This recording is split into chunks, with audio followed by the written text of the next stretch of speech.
नमस्कार मंडळी, आरावर भाजून तंदुरी चिकन कसं बनवायचं हे मी तुम्हाला दाखवणार आहे.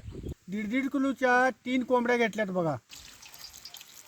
अशा या जवळजवळच चिरा पाडून घ्यायच्या, म्हणजे यात मसाला बी चांगला बसतोय. या कोंबड्यानी लिंबू लावून घ्यायचा. ही 4 चमचे चटणी घेतल्या. यात थोडंसं आता तेल सोडून घेतो. ही तेल आणि चटणी आता ह्या कोंबड्यानी लावून घेऊया. आता आपण हे अर्ध्या तासासाठी झाकून ठेवूया.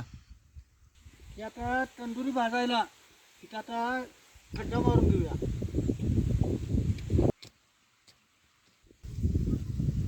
आता ह्याच्यात मी 2 चमचे ते चटणी टाकतो. आता ह्याच्यात मी 1 पावशेरभर दही वाटून घेतो. लसूण बारीक करून घेतल्यात.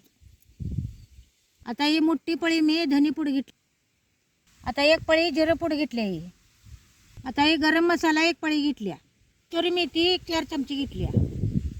आता हे थोडंसं मीठ टाकून घेऊया. सगळं आता ही एकजीव करून घेतो. आता हे तेलात चटणी टाकल्यामुळं हे लाल कसा कलर आलाय बघा. याला एक अर्धा तास आता या पातेल्यात मुरायला ठेवूया. त्या भोवताली जळण घालून ही चाक गरम करून घ्यायचं. आता या दुसऱ्या बाजूला बी तेल लावून घेऊया, म्हणजे बसते चांगलं. कसं शिजलंय बघा. हे काही कसं शिजलंय का.